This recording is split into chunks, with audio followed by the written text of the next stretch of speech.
Great. Thank you so much, Laura. Welcome everyone to our conversation today. If you're able to share the slide deck, Laura, I'll just jump right in so we can use all of our time together. Today, we're discussing social safeguards, and our aim is twofold. We would like to learn about seafood and social responsibility data projects and discuss how to define social safeguards in the Alliance 10-year goal. So if you go to the next slide there, Laura, you'll see here the format for today. We're going to hear 4 or 5-minute presentations about social data projects. We'll have 10 minutes for Q&A with those speakers, and then we'll hop into a larger discussion in plenary about social safeguards. We encourage you to be active in the chat box, and you can add comments there, also add questions as well. The speakers could hop in there and answer some of your questions as we go, or you can hold your questions for that 10-minute Q&A that we'll do. So on to the next slide.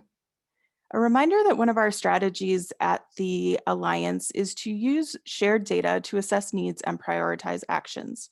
Shared measurement systems are one of the key 5 factors in collective impact work. The sustainable seafood community has not historically had a comprehensive data set to guide decision-making about our priorities, although now there are new and developing data sets that we'll be discussing today, which is exciting. To successfully accelerate and increase our collective impact, the Alliance will develop and adopt a shared set of guiding targets and a measurement system. And we'll do that to help the community assess progress against its shared understanding of the challenges that need to be overcome to successfully transform seafood supply chains. We will use that assessment to identify how individual and collective actions are aligning with priority needs and emerging opportunities in the movement. And we will make decisions about how to refine and adjust the Alliance's work in a way that creates efficiencies, fills gaps, and maximizes impact. On to our next slide. Our 10-year goal for the Alliance, you can see here, is that by 2030, at least 75% of global commercial seafood production is environmentally sustainable or making verifiable improvement, and safeguards are in place to ensure social responsibility. This aligns, of course, with the timeline of the UN SDGs, the work of the UN Global Compact, and others. You may have participated on our April 26th call to discuss the environmental component of this goal. Today, we're just going to focus on the last piece, putting safeguards in place to ensure social responsibility. So on to our next slide. Following our last call on this topic of social responsibility, we shared a survey with you asking you to provide some insight on the policies you've set on this topic and the data sources that you use. So I'll highlight now some of those findings at a high level. When we circulate the notes, we'll add some more detail for you. But first, we asked what types of policies you all have on labor rights and social responsibility. And granted, this is from a variety of different stakeholder types: seafood companies, NGOs, consultants, and others.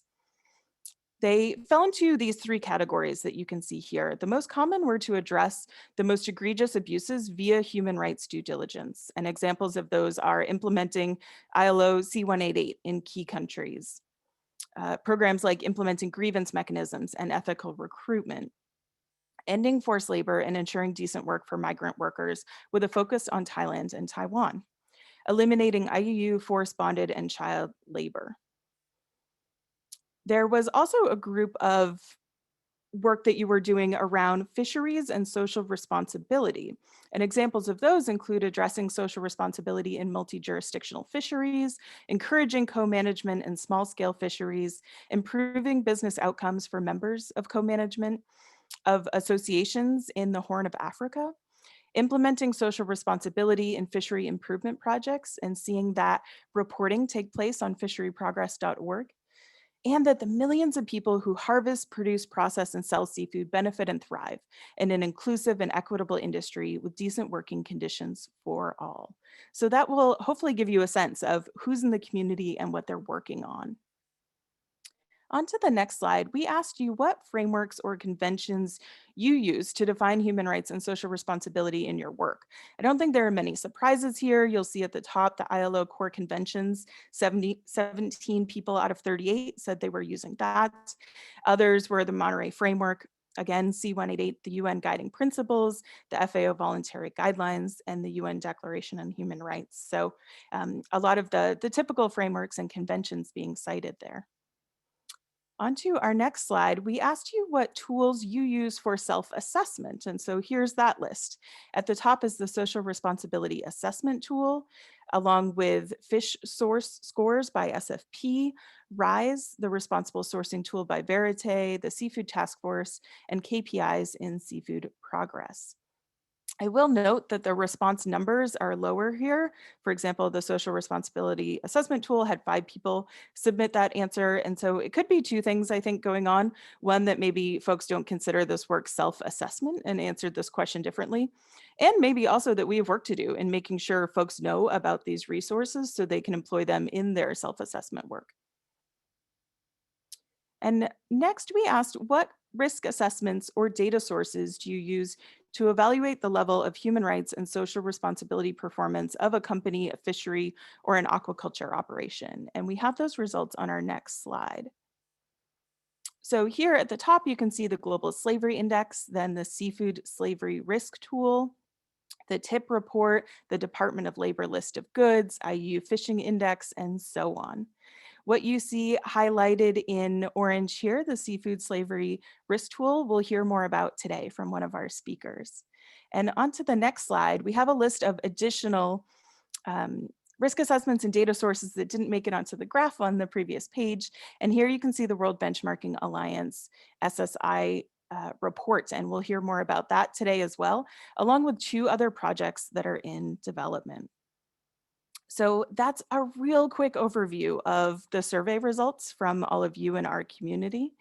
And we're looking forward to digging into some of these social data projects in the next portion of this discussion that we're having so that you can learn a little bit more about the work that's underway, and that will tee us up really nicely to talk about social safeguards for our Alliance 10-year goal.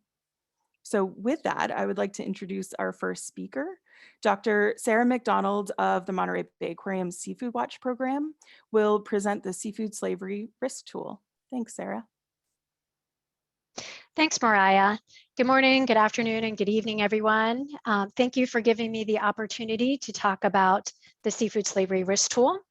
As we all know by now, in 2015, there were many investigative reports of forced labor, human trafficking in the Thai fishing fleet.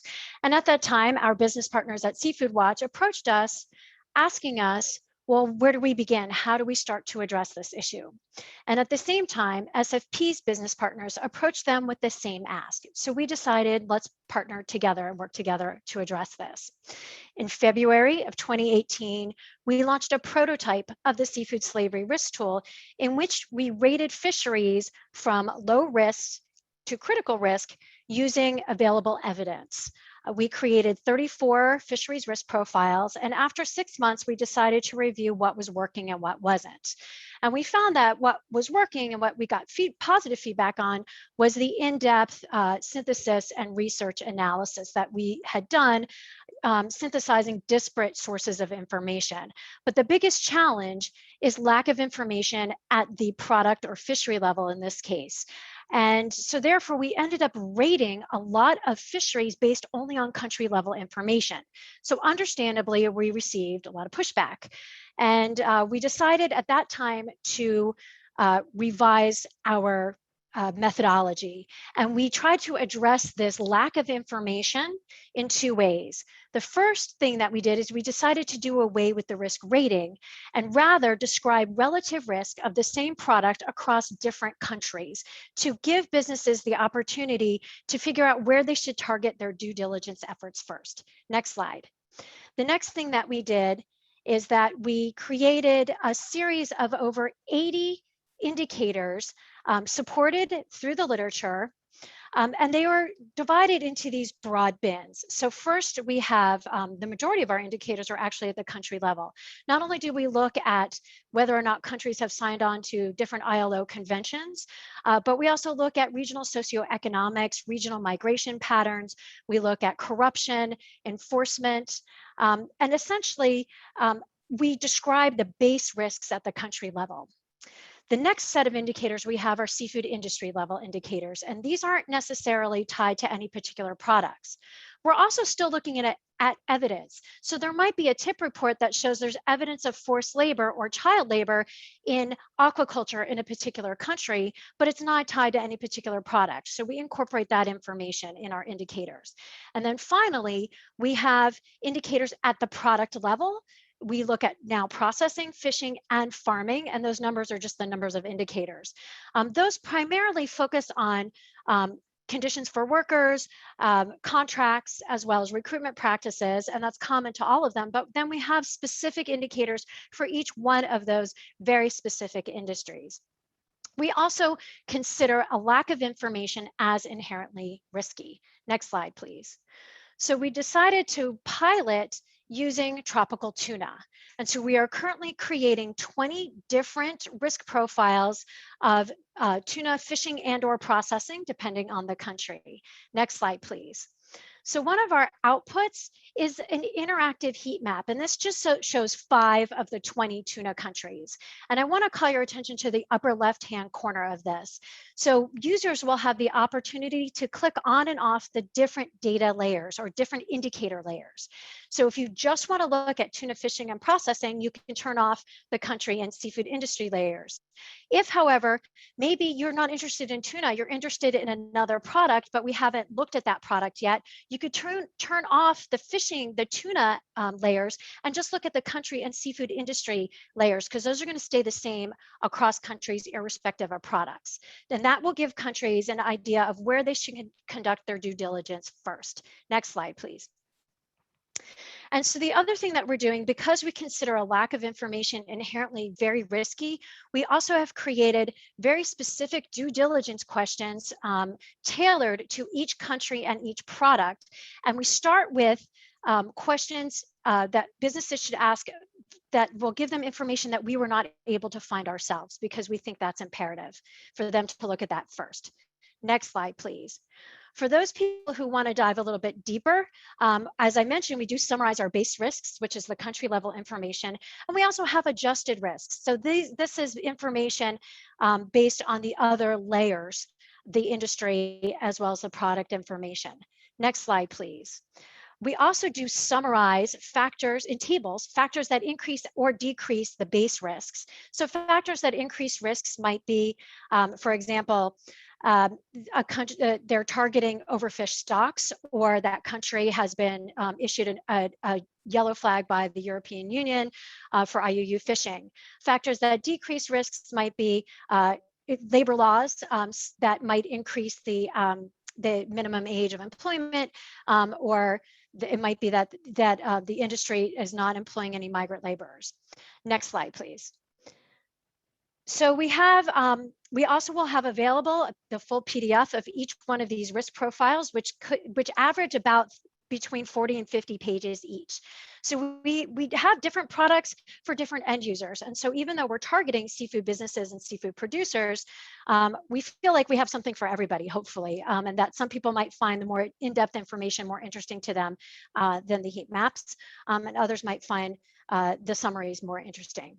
Next slide.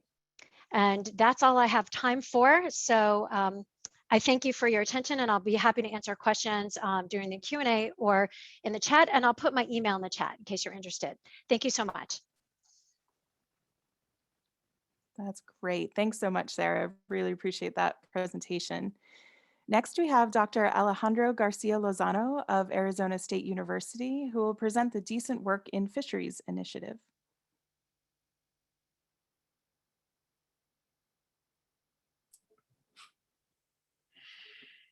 Thank you, Mariah, and thank you, Sarah. What a great project.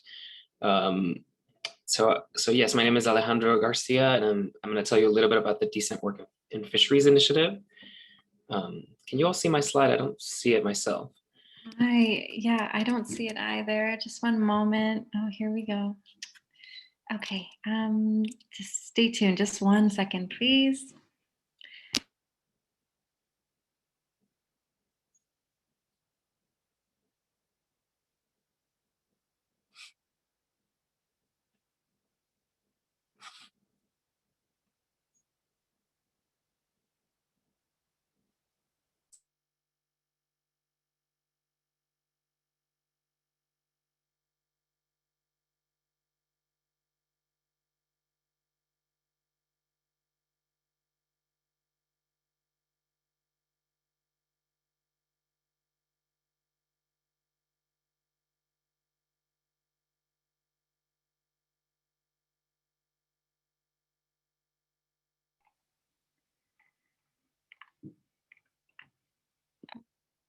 Oh man, okay.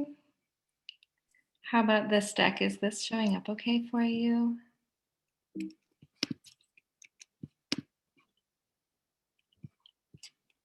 I don't see it. I don't see it myself. I don't know if others can see it. Oh man, okay. I don't wonder, Mariah, sorry about this. Do we want to maybe skip to our next panelist while I'm sorry. I'm It's going okay. to tinker around with this deck and see if I can get it running. I'm hoping it's just this section of it. I'm sorry here, just one moment. See if I can get up the next one. Laura, I can pull the previous deck off our shared drive and share it if you would like. That's the one I'm in right now. Okay. And just not totally sure what's going on. Seems to be working for these slides. And it just, okay, yeah. So why don't we go ahead, if we can ask Rick, if you're on the line and ready to go, Mariah, if that's okay with you, if we could have Rick go.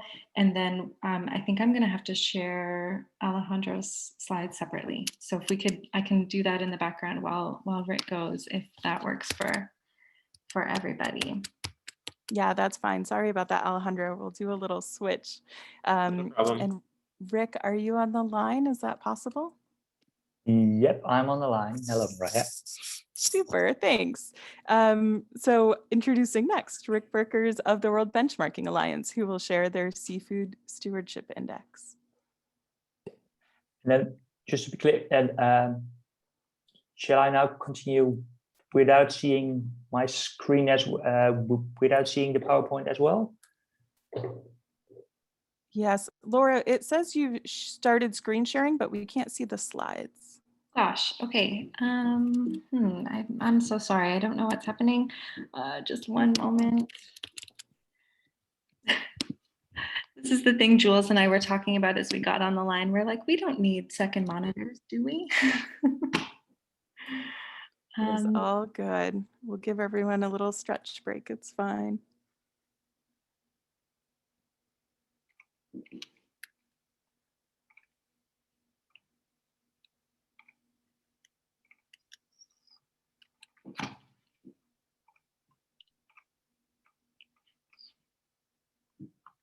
Do let me know if you want me to try and, thanks, Ernesto.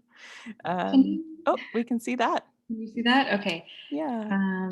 So let me just cruise through here. Okay. And can you see this? Looks great. That's Rick's deck. That's perfect. Okay, awesome. Thanks. Sorry, Rick and Alejandro and all. Thanks for your patience. No worries, no worries. Yep. Thanks, everyone. Thank you very much for the opportunity to present a bit more about the social pillar of the Seafood Stewardship Index and the World Benchmarking Alliance. Next slide, please.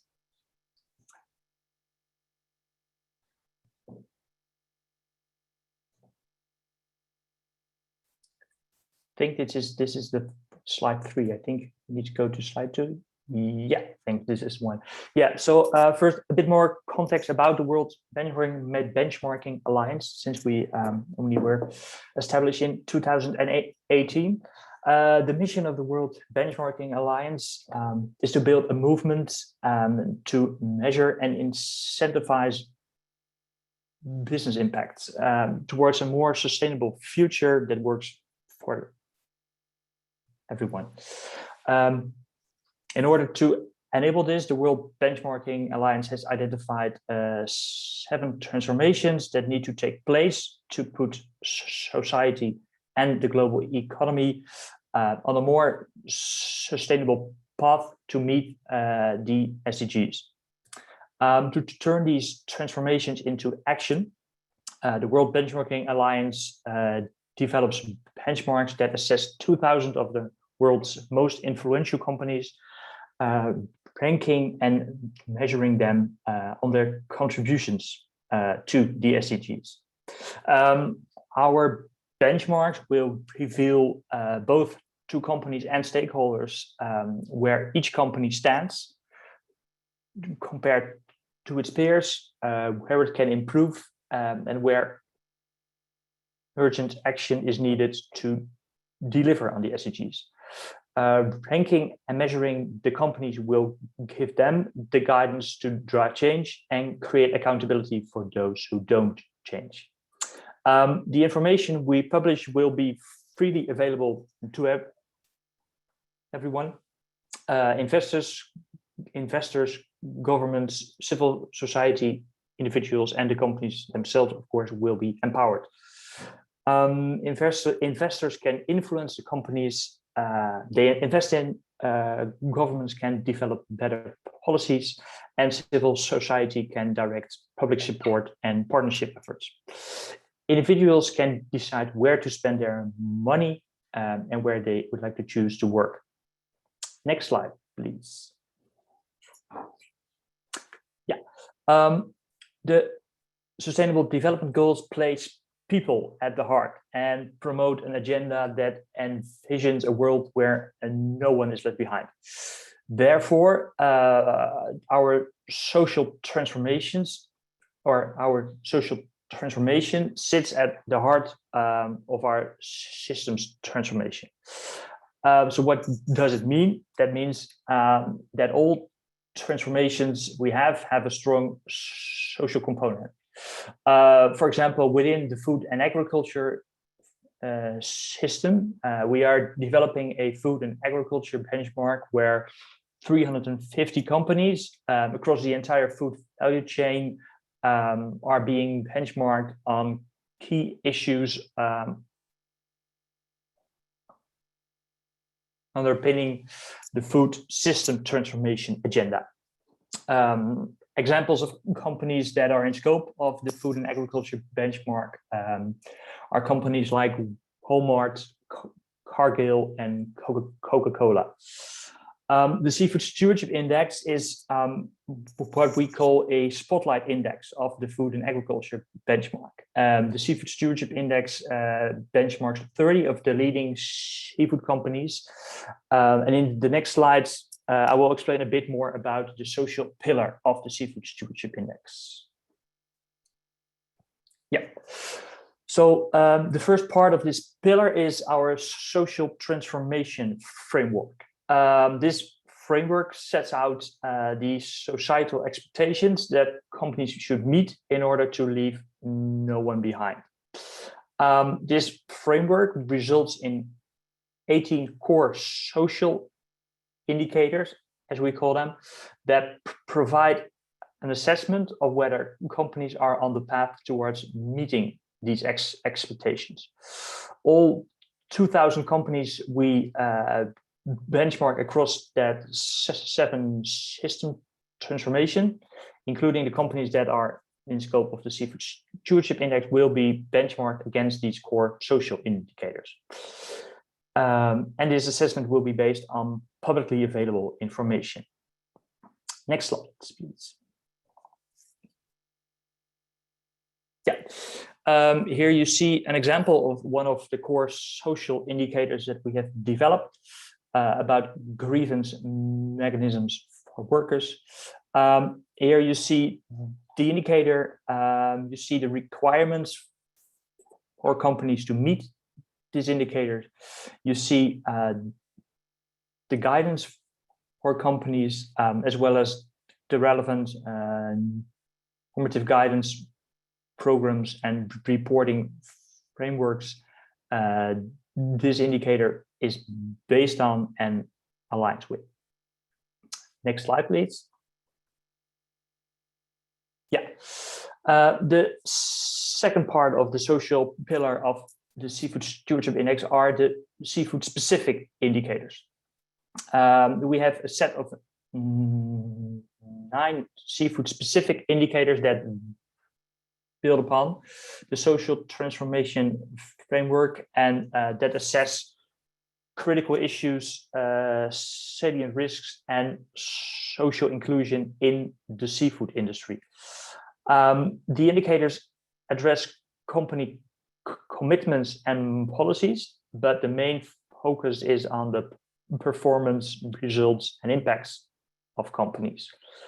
The first Seafood Stewardship Index was published in 2019. The second iteration of the Seafood Stewardship Index will be published in September 2021.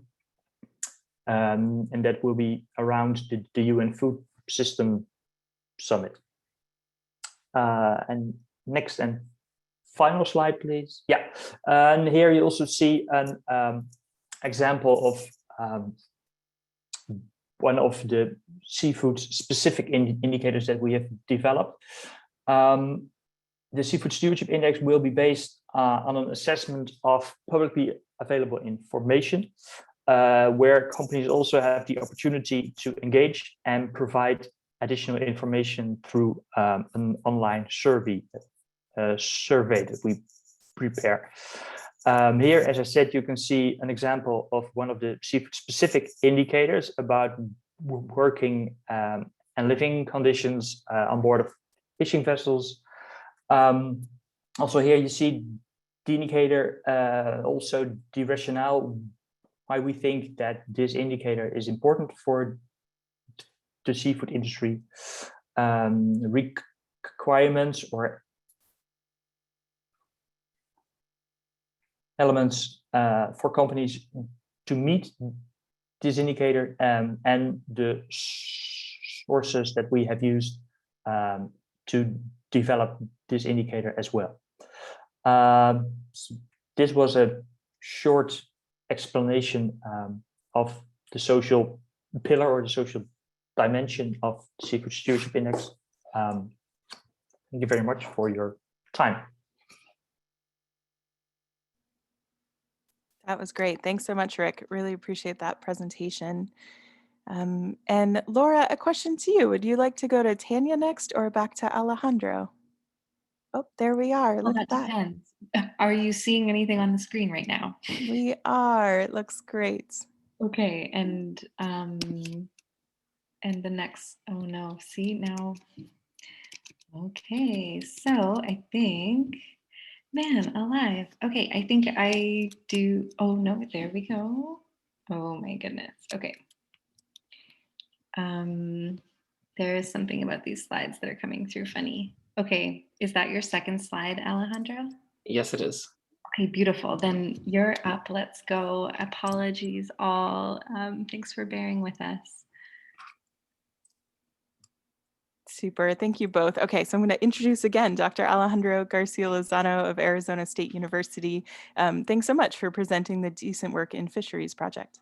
And yeah, thank you for having us. My name is Alejandro Garcia, and I'm going to tell you a little bit about this initiative that is being led by Conservation International in partnership with ASU, with support from the Nippon Foundation Ocean Nexus Center. Next slide, please. And so, as many of you know, a number of recent initiatives and research efforts have highlighted not only the extensive human rights and labor rights issues going on in the global seafood industry, but also increasingly the connections to environmental performance issues such as overfishing in the sector, and using various sources of qualitative and quantitative information at different scales. And in 2019, Conservation International commissioned a landscape analysis to inform a convening of experts on these issues, and sort of one of the main takeaways is that we need a better, more integrated global picture of different kinds of labor exploitation happening, which fall along a spectrum in both emerging and understudied geographies throughout the world. Next slide, please.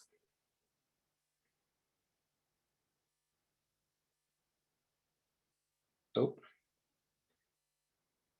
I think we're a couple slides down. Yep, that's perfect. Thank you. So the Decent Work in Fisheries initiative is a study of trends in labor conditions, in particular in wild capture fisheries. that it's going to, so we're currently in the development of the methodology and in the scoping phase of this project, but it's going to be grounded on ILO fundamental principles and rights at work. So these are all the fundamental conventions of the ILO, as well as the Work and Fishing Convention, C188. But we're also really our work is really going to be informed by other approaches such as the social responsibility assessment tool, and also the work that Sarah presented, I think is really important for some aspects of this work, and we'll definitely be informed by that. Next slide, please. And so our approach has two main objectives. So the first objective is the research component, which is assessing global and site-specific dimensions of human rights, decent work, and social responsibility in the seafood sector. And that component is going to be led through ASU and through my fellowship there. And then the other aspect of this is to use the research findings to identify and implement viable policy responses and solutions that will help us drive the adoption of social safeguards in the sector. And so that component will be led by CI. Next slide, please.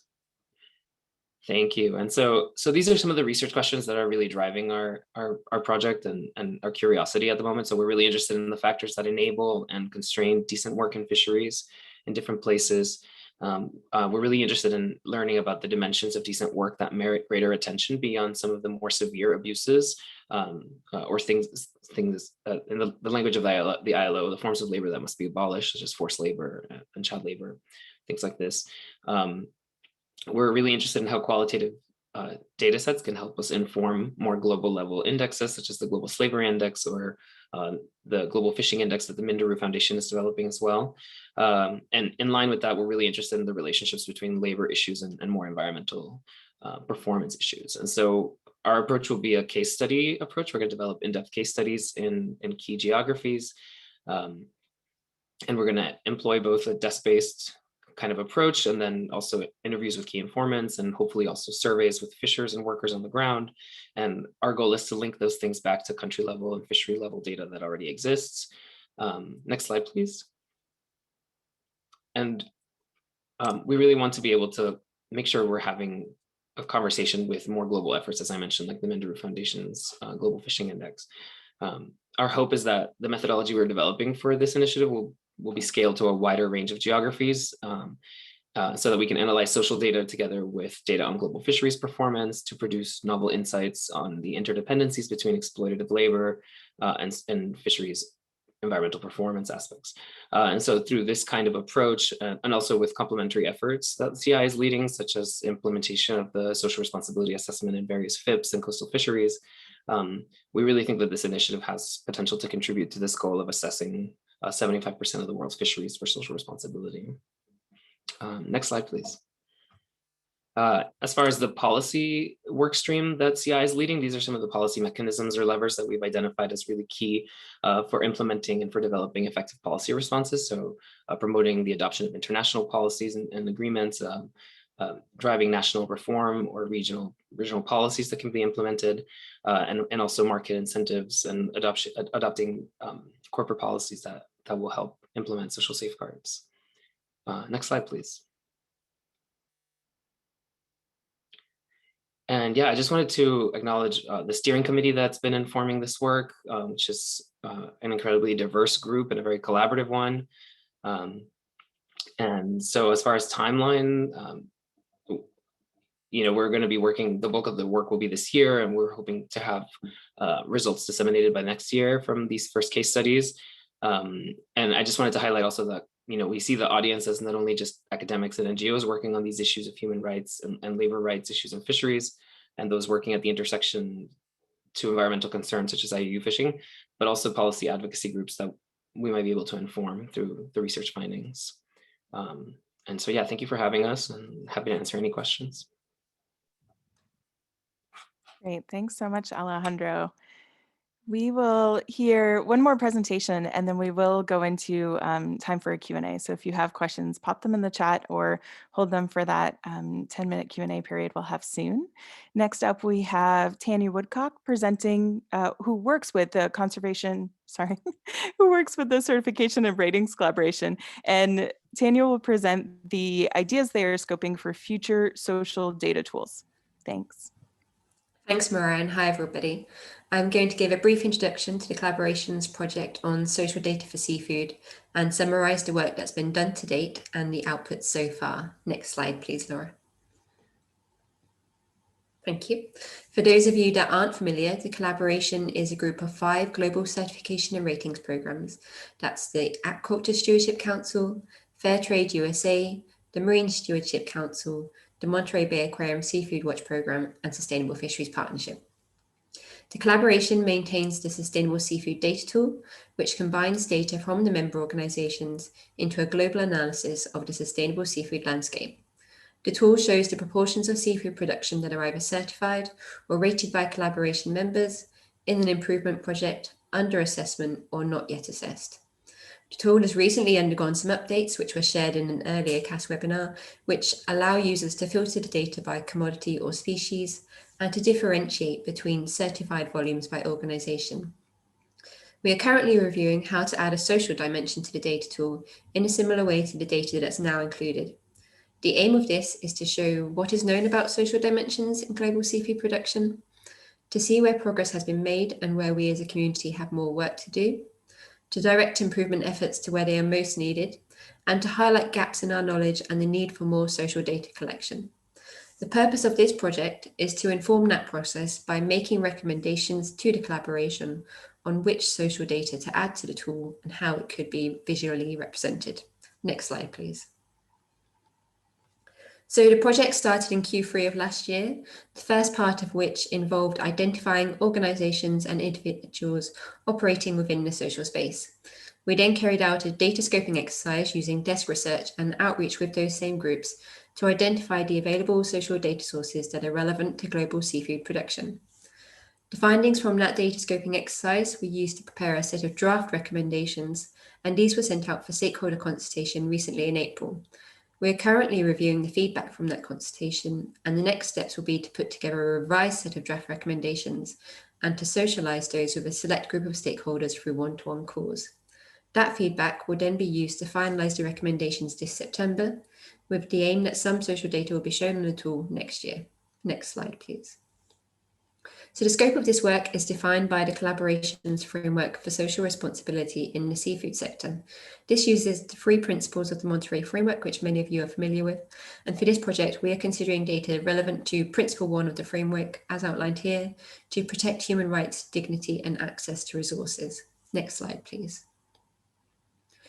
So the findings of the data scoping exercise that was produced last year show that attention to social responsibility in seafood production has increased significantly in recent years in response to public reporting on issues like human trafficking and forced labour in fishing. As a result, there have been a growing number of efforts to address social issues in seafood production, and the availability of related tools and resources has expanded significantly. Yet there is still a lack of global social data sets available for seafood production. The resources identified most frequently relate to the most egregious human rights abuses, while other issues within the social responsibility framework have received less attention. There are, for example, significant data gaps around living and working conditions such as worker housing, access to potable water, and working hours, as well as an adequate medical response to workplace injuries and respect for customary resource use rights. Nonetheless, there are data sets with relevance to social performance in seafood production, though more often than not, they are at a more localized scale. Available global data sets tend not to be specific to seafood, but when used together, these seafood and non-seafood data may offer insights into the social dimensions of global seafood production and the context within production occurs. Next slide, please. Thank you. The main categories of potential data sources identified included third-party certification and audit programs, fishery improvement projects, media articles and investigative journalism, reports from academia, governments and NGOs like EGF and Greenpeace, risk tools like the Seafood Slavery Risk Tool and indices like the Global Slavery Index, global employment statistics including gender data, national and international legislative frameworks like ratification of ILO Convention 198 on working fishing, and development data sets from organisations like the World Bank, UNICEF, and the OECD. Next slide, please. So to develop the first set of draft recommendations, the list of potential data sources was narrowed based on their applicability to Principle 1 of the framework, along with several key data parameters, which were namely transparency and reliability, availability of the data over time, geographic coverage, granularity, the data's readiness for use, and whether the data is evidence or risk-based. The first set of recommendations propose to include data from certification schemes that cover relevant social criteria, improvement projects and other fishery assessments, and contextual information on global employment statistics and government. As I mentioned, we'll be revising these recommendations based on feedback from the community and plan to have a final set of recommendations for the collaboration in September. Next slide, please. And that's it. Thank you. Happy to answer any questions. Great. Thank you so much. We have one next slide in the deck, Laura, if you would share that. Perfect. So what we've done, as you heard these quick updates from these really important and impressive projects, we wanted to kind of compare and contrast them for you in one place. So I know there's a lot of content on this slide, but you'll have this when we send out the notes. So you can always go back and refer to it. I want to point out a few things in this table, and then we'll open it up for Q&A. So if you have questions, feel free to put them in the chat or get those ready. I think first, it's important to note that these projects all use similar methodologies and data sources, even though they have different goals and purposes for their project. So I think it's really important that we're reaching a place that we're aligning on methodologies and on data sources. To talk about some of the points that make these projects unique and differentiate them, we heard the World Benchmarking Alliance Seafood Stewardship Index is company focused, assessing the top 30 companies that sell seafood. And it's important to note, I think as well, that companies not in that scope or assessed in that report could use that methodology to self-assess as well. The Seafood Slavery Risk Tool focuses on the most egregious issues, and the Decent Work in Fisheries project is focused not just on the most severe, but also what could decent work look like in these spaces, and taking that case study approach that could eventually integrate that data into other efforts like the Global Fishing Index. And for the certification and ratings collaboration, that tool will look at many of these resources. It will be global and looking more broadly at different topics such as social responsibility, working conditions or customary rights, etc. So I think those are some of the key factors folks could keep in mind if they're thinking about what resource they might want to go to depending on the purpose of your work. I'd like to open it up for a Q&A. Do folks have questions for our speakers? You can use the raise hand function in Zoom under the reactions button, or you could type your question in the chat box and just make sure the question goes to everyone so we can all see it.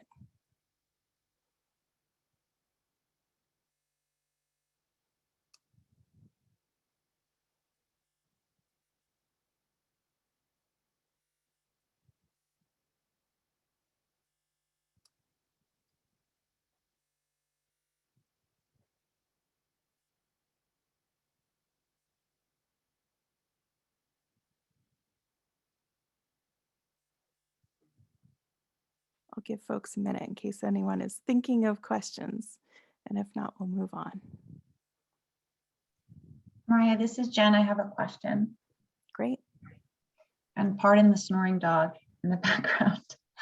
My question is, between the Alliance and platforms like Rise, will there be kind of a one-stop shop to keep updated on all of this, or both of those platforms good places to look?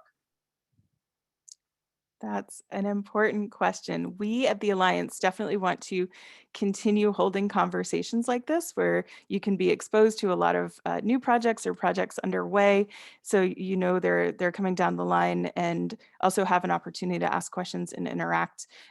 We already have a few more planned on additional social tools. So I think that's something the Alliance can do.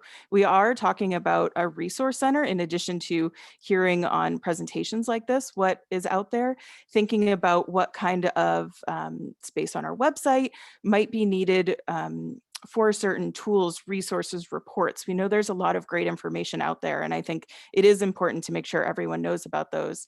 I think RISE covers many of those. So looking at RISE, especially now that it's just been updated, is great. I think we can point to that on the Alliance website as we develop that space, and point to any tools that maybe aren't covered there. I think RISE covers the pillar 1, if you will, of the Monterey framework quite strongly, and a little bit from the other pillars, but there may be additional resources to point folks to that point to those different topics. So I'd say more soon from the Alliance on that. We're thinking a lot about that question, and we would like to be the home for that, either for these conversations or a space where folks could go and find all the links that they need.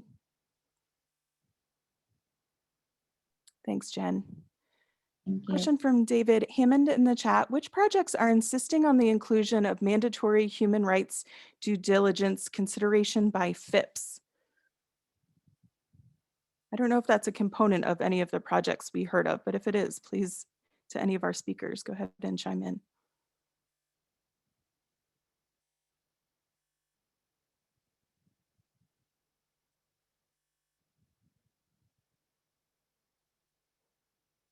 Okay, seems like that's not a component from my understanding.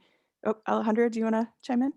I just wanted to say that, so one of my team members is on the call, Dr. Elena Finkbeiner, and she works much more directly with FIPS. And I know that we are integrating some of that kind of mandatory human rights due diligence work in those FIPS. So if she wants to chime in on that, that would be great. But yeah, otherwise, the decent work of fisheries, not directly.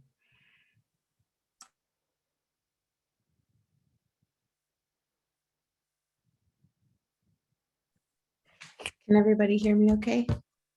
Yes. Okay, great. So yeah, thank you so much for your question, Dave. And I know that question was pertaining to the tools presented in these great presentations today. So none of them that I know of really speak to mandatory human rights due diligence for fishery improvement projects. But, as you know, I think all of these various efforts are all working to collectively move the needle for the entire seafood sustainability sector, so that, hopefully in the very near future, that is a possibility, mandatory human rights due diligence for not just all fishery improvement projects, but for seafood in general. So I think all of these various projects play an important role in that. Thanks for that, Elena. And that's a good note also to tee up that we'd like to have a conversation about that more and have the folks at Fishery Progress chat with our community. And we've been talking about that, and that's in the works. So I'm hopeful that's a future conversation we can have, even though it's not a part of the presentations we heard today. So I think that's an important point. There was a question in the chat about a refresher on the timelines, and when does it launch? Is a column on the right-hand side of this table for folks, and you can see some of the dates in there of different steps of this project.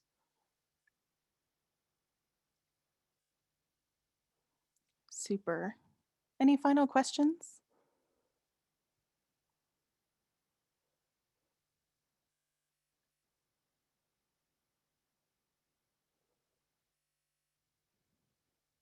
All right. Thanks so much to our speakers. I know it's hard to condense your fantastic work into 5 minutes, and really appreciate you doing that so that we're able to get this big picture of the work that's happening in the space that is really important. So many, many thanks to all of you. We will transition now to teeing up a discussion that we'll have on this topic. And I will share my screen, which will be some Jamboard slides. For those of you that might be on small screens or might want to follow along, I'm going to chat you the link. I'll be sharing my screen, so you don't have to use it, but choose your own adventure. You can have fun with it there. So there's the Jamboard link there, and I'll tee it up on my screen.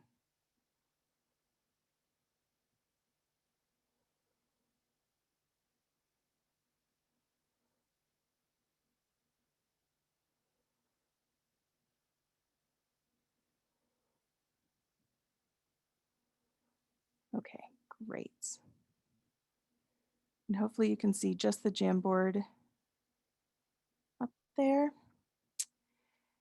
And so I want to bring us into a little bit of the conversation and discussion for today.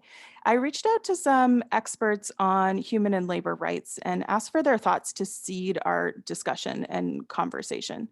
So first, in terms of asking, how should we define social safeguards and our 10-year goal? I got some cautionary feedback, which I think is really important, that ESG, environmental, social, and governance approaches are not typically systems approaches. They don't often look at the interactive impact or consider the role of an organization and its system impact, kind of thinking about the whole system in the big picture. So I put on the bottom left some examples of good system transformation projects if folks want to dig in and learn more there. But I do want to give a really big plug for the Seafood 2030 event happening May 19th and 20th this week. The first session of the series, held on May 19th at 10 a.m. Eastern, will be a presentation about transforming the seafood system with feedback from our community. So it's a project I've been working with Ian and Steve on a bit, and it's fascinating. So I'd really encourage folks to go there if you want to do a little bit more of the systems thinking for this work. And I will put that link in the chat right now so that if you're not registered for this event, you can.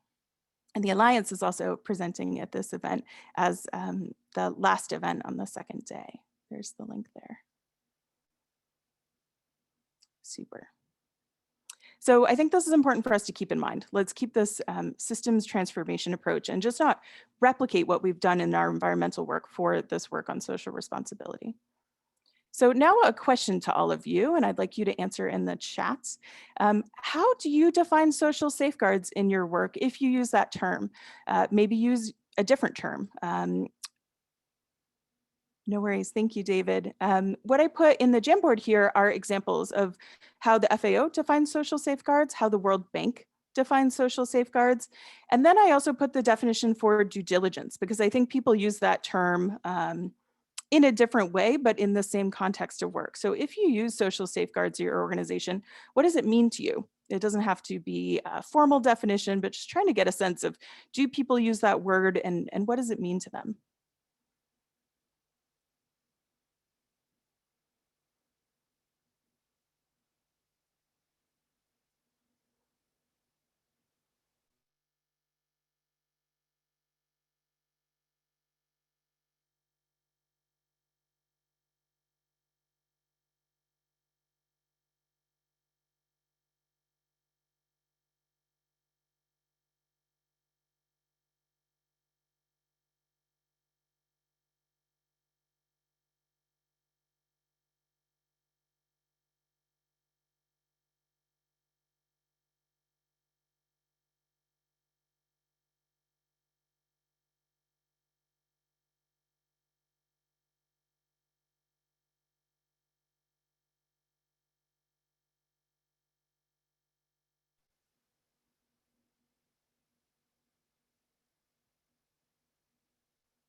I'll give folks another minute or so to put any answers in the chat that you would like.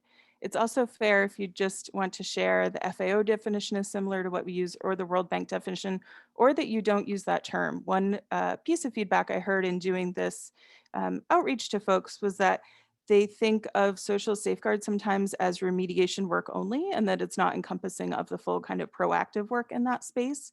These definitions, I feel like, don't quite capture in that way. And then I do think due diligence is a bit of a different space where it's those steps taken to satisfy a legal requirement, whereas those social safeguards are talking about putting protections, policies, proactive measures in place.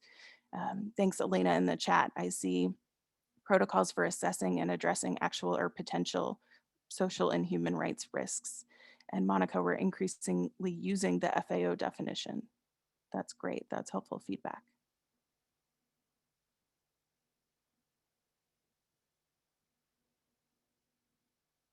Super. Keep putting your answers there in the chat. I'm going to move us on to the next slide, but it's helpful for us to understand if this is a common term that folks are using. So next, I asked this small group of experts that I reached out to, what social safeguards would you want to see in place by seafood businesses? So a really specific audience there. And I'm going to try and zoom in so you can see, read things. You can also, again, follow along with that link in the chat there. But one of the groups that was suggested was fair recruitment, right? We talk about this a lot. And what nested in within that fair recruitment bucket on these green sticky notes are creating a marketplace for ethical recruitment, mapping recruitment supply chains, regular, transparent, fair wage payment and pricing, especially for small scale, and having fee and debt levels verified, efficient remediation when illegal fees are identified. So there's this whole bucket of social safeguards around fair recruitment that were prioritized by these experts.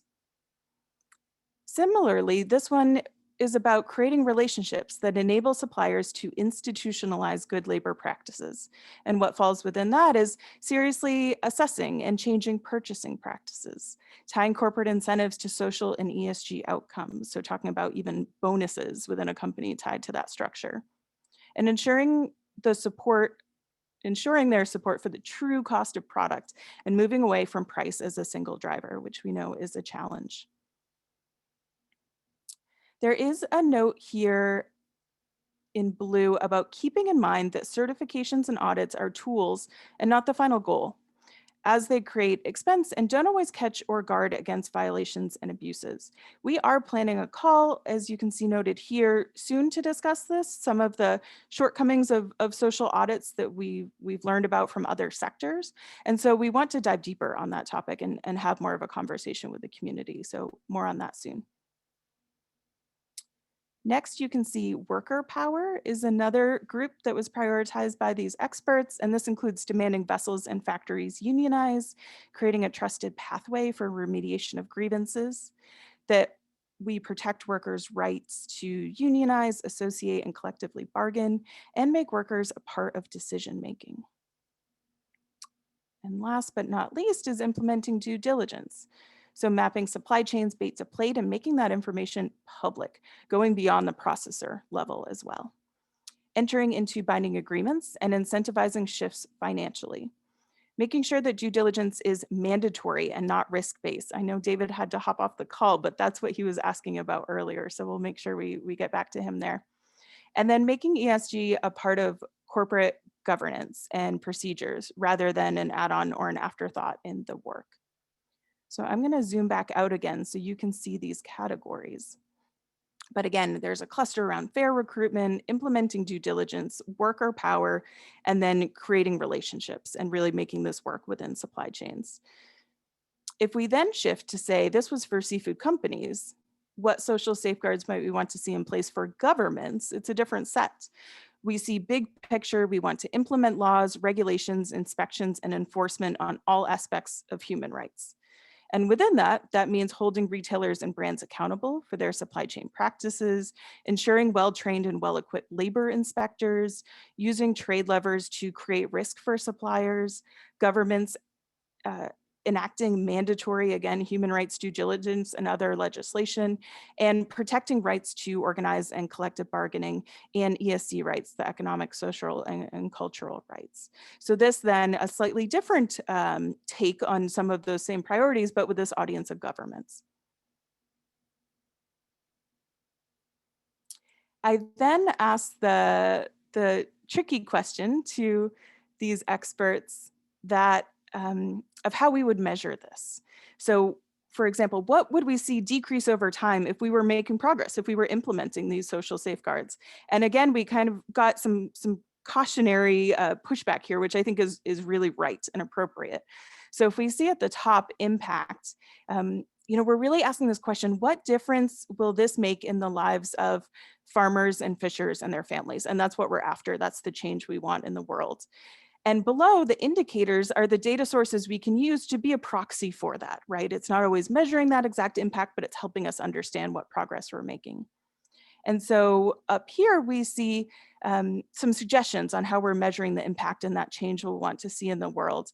And that's measuring the impact of new policies and processes, not just the creation of new commitments, that those new commitments are deriving change. Better economic and social security and less vulnerability to economic shocks for small scale producers. We will see and hope to see better employment opportunities in coastal areas and increased gender equity. Better working conditions and fair pay, fairer and safer recruitment and placement of seafood workers, especially migrant workers.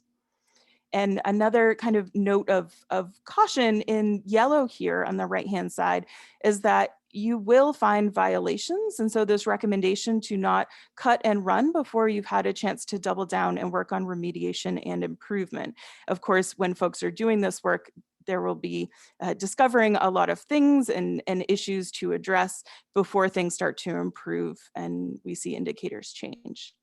And ultimately, the note here that risk will drop when worker and employer power dynamics are less imbalanced so that workers feel confident in reporting violations and claiming and defending their rights. So that's the impact we're going for in the world. And then the question is, how do we word that in the Alliance 10-year goal? How do we identify some data sets we can use to track progress over time? I do think in this indicator category, we have some things here, right? We have changes in the TIP report, the Department of Labor report, the EU card rankings. We will see changes in all of the presentations we heard today from our 4 speakers. And eventually we would see this decrease in abuses. But again, it may go up before it goes down because people are learning more. And last slide here before we go into a discussion, I asked the opposite question to these experts. What positive things would we see if we implement these social safeguards? And again, around impact, a really powerful statement here that if ILO conventions aren't implemented, resourced, or enforced effectively, and scores and standards aren't measuring, penalizing, and publishing impact, it means nothing. So it's really important to keep focus there. Some of these in yellow on the right are things that we're working towards, positive things that would improve over time, but aren't quite at that indicator level or still kind of at the higher level. So worker productivity and retention would rise. Reform practices, and you start to address labor shortages, which many are facing right now. We would have a better understanding of the role of women in seafood work. There would be an increased recognition and loyalty by investors and consumers, both ends of that buyer chain. The quality of governance would improve and supply chain resilience, including being less affected by shocks in the system like COVID, would take place.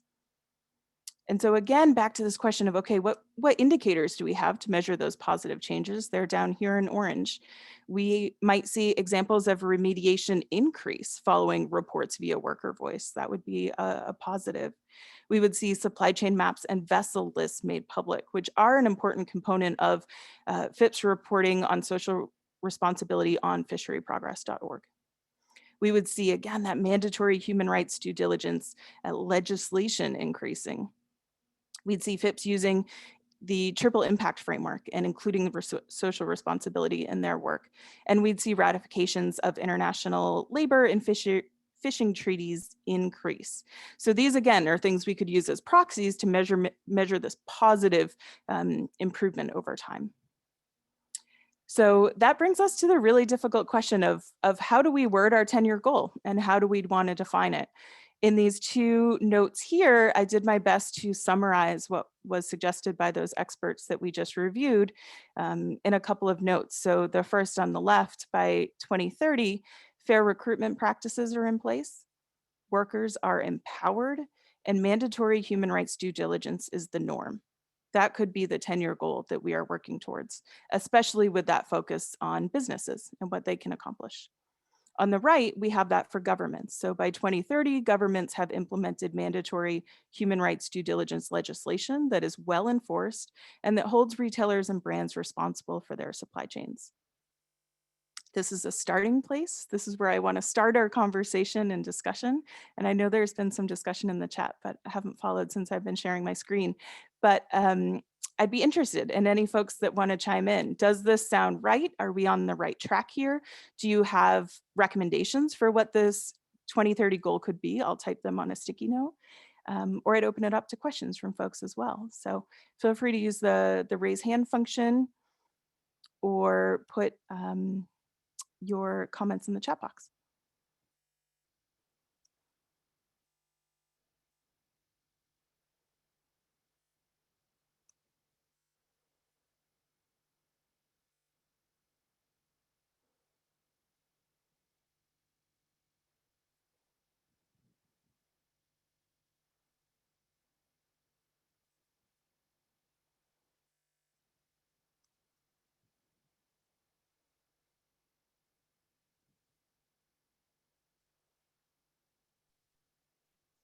Hey, Mariah, it's Sarah. I'll take the opportunity to just mention, I like these. I don't know where this would fit in, and you alluded to it in the indicators, but there's just such a lack of transparency right now and a lack of information at the product level that just increasing that transparency, it's a step. It's not the goal that you have here, but I feel like it's an important step that needs to be highlighted in that goal. So maybe the goal is like our, supply chains are transparent, or there is information, and it just keeping that in top of mind.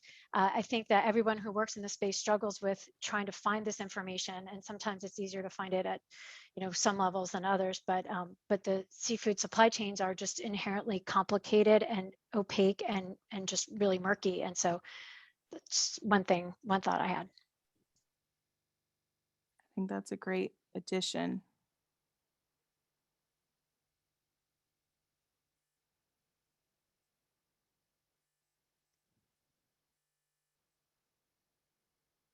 I'd open it up to others as well.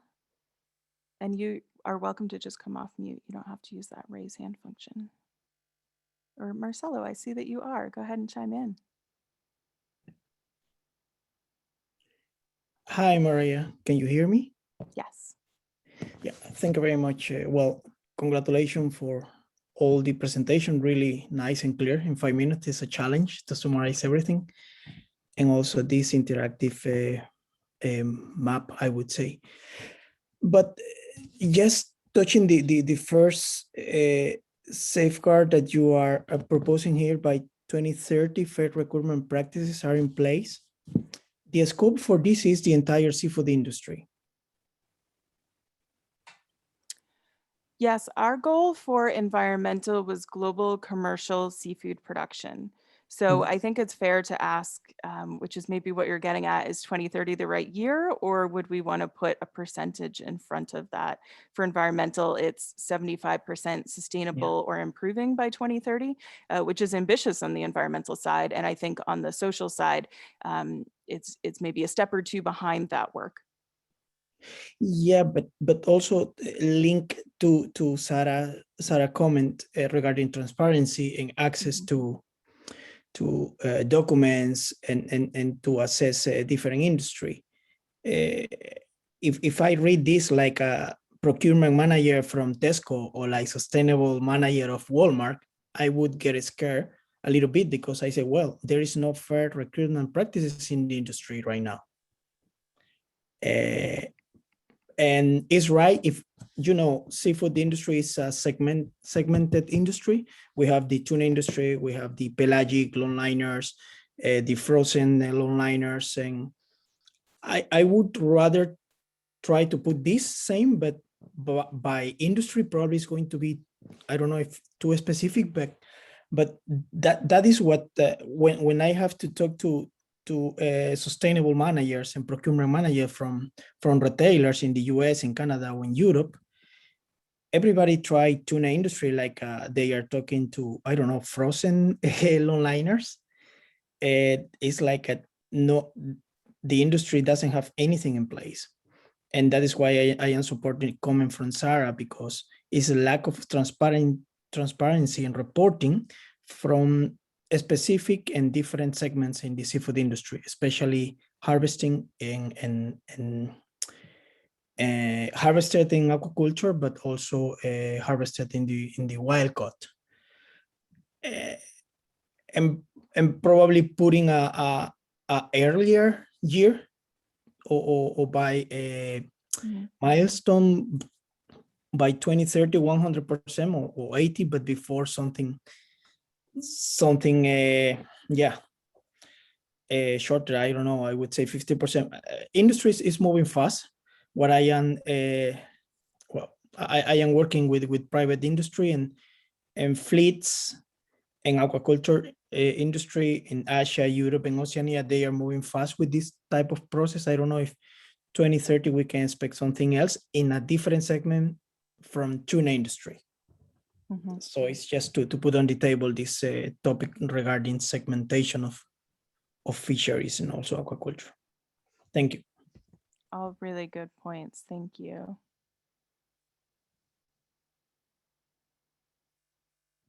Let's see, Brigitte?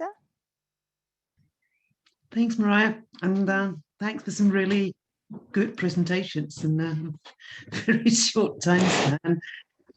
I have a question on the government related goal, because I'm quite specific actually, to look at the human rights due diligence legislation. Is there a reason you've chosen to zero in on this and not, do something that's a little wider and that kind of addresses the multiple roles that governments play in making sure that the environment, the context, whichever term you prefer, is conducive to socially sustainable seafood? I'm not, I'm not questioning that this is important. I think it really is, but I'm just thinking that the government's role in this is much, much wider. We know from from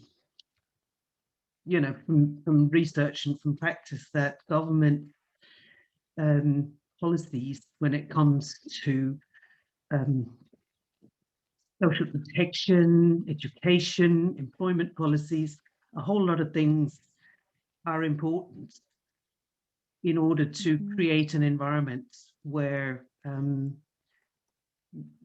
human rights are upheld in the seafood industry as everywhere else. And so I was just wondering whether you have chosen to zero in on this particular type of legislation because you think it's more achievable, or? It's a great question. I think in receiving feedback, that was an incredibly strong common theme.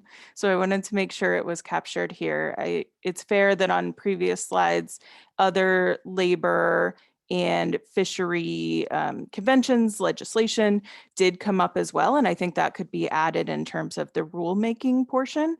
I agree, there are a lot of other roles that governments play. And so I think here it might be the next step for the community to choose which of those we would want to prioritize. Like, are there a handful that are the most important that would allow us to focus in terms of just saying stronger governance, and then so much can fit within that. I think setting some specifics will be helpful, but I agree that we could shift them. So if you have any other suggestions on ones that would fall to the top of that list, I can definitely add them in here. Well, I guess from the top of my priorities would certainly be around employment policies and labor legislation and the implementation and enforcement of that. And certainly also, I think here is an opportunity to make a link to fisheries management. And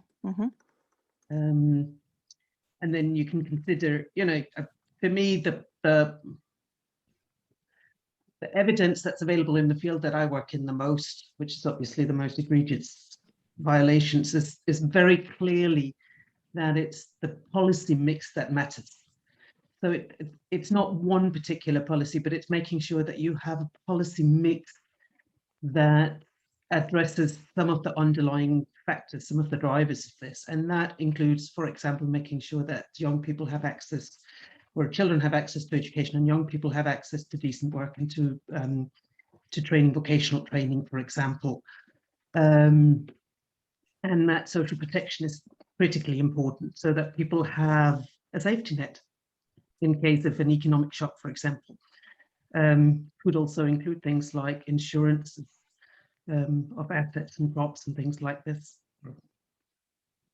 fishing ponds in this case.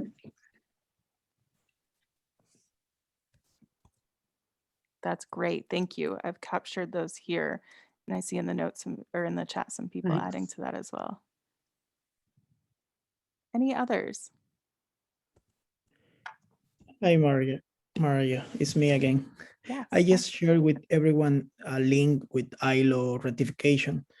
And this is also linked to Bridget's comment. I think by 2030 would be good, the ILO C1AA ratification for all countries. So far, there are only 11 countries, and only Thailand is a seafood country. So I think that would be a really a good goal for 2030 to have enforced, ratified by producers countries for both aquaculture and fisheries. That would be quite strong and linked to the second governments. Thank you. That's great. Thanks. I like the specificity of that too.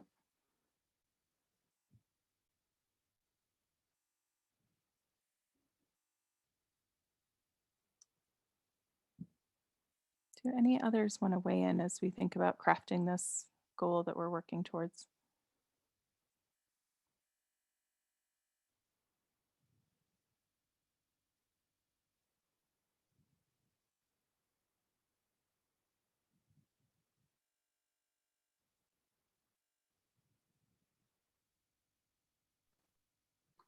This is Catherine.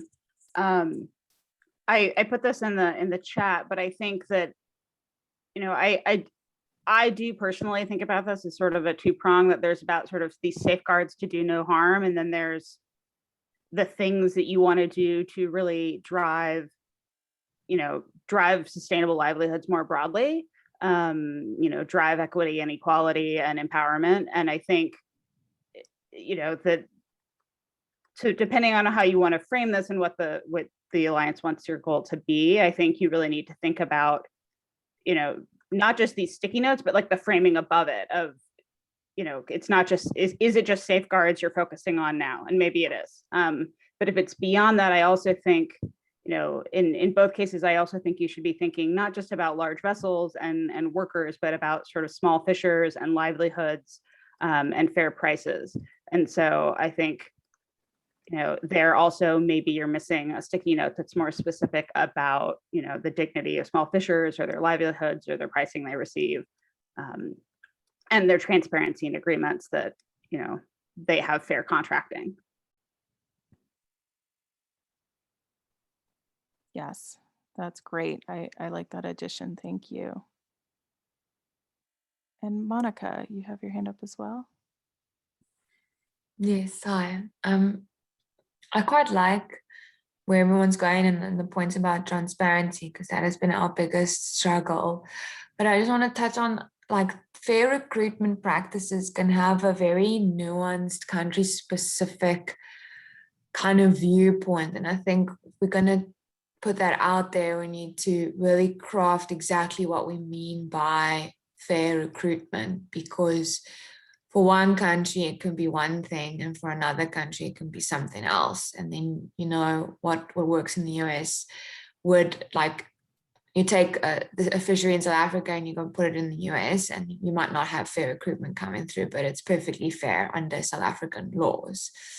So I think that's just something to consider. And I'm not saying that the laws are correct, it's just being aware of what that could mean depending on where you are and the policies that are in place and the reason those policies are in place as well, can really kind of weigh a lot on that. And yeah, I also like the point about things like fisheries and fair prices, and trying to just figure out how best to balance that, because I think pricing is, unfortunately, the consumer ends up bearing a lot of the price and they shouldn't have. So if we're going to bring these safeguards in place, how do we make sure that the end user doesn't feel like they're constantly having to take that load?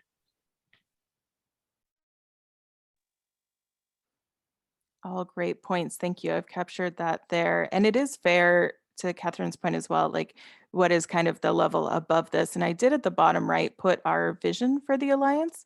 And I recognize that's very big picture, right? We want a world with an abundance of seafood in an environment where workers, communities, and our ocean can all thrive. So that's definitely inclusive of large and small scale and the full spectrum of human and labor rights and social responsibility. And so I think that brings us to the hard work that we're starting now of what do we prioritize within that? Because to get there, I think we have to focus, and then setting those goals for the Alliance will help us hopefully make incremental progress over time on those specifics.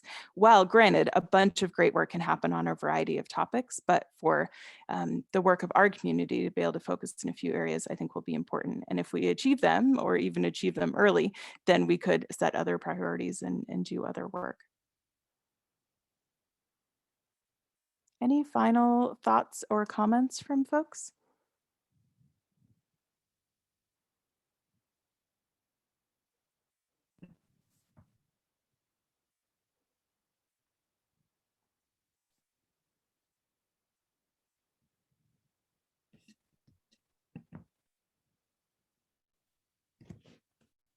Great. We have some good comments still going in the chat too about agreeing about 188 and emphasizing human rights due diligence is, this is interesting. Human rights due diligence implemented by corporations and not governments. I agree. I think maybe the way it's come up in this conversation has been, for example, about the work that EU is doing to make human rights due diligence a requirement for companies, and that's where it falls into the governance space. Does that sound right to folks, or have I mischaracterized that it's implemented by companies, but it could be made a requirement for trade by governments? Does that sound right?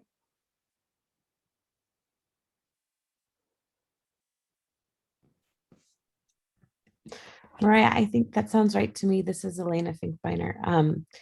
You know, especially with respect to what the EU is doing right now. But I think my point was that, you know, the government can play an important role in creating the enabling legislation for mandatory human rights due diligence. But I just think that maybe in our language, we could be a little bit more explicit about the role of businesses and corporations in this as well.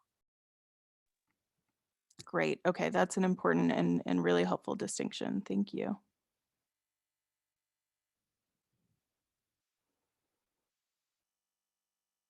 All right, final call for comments.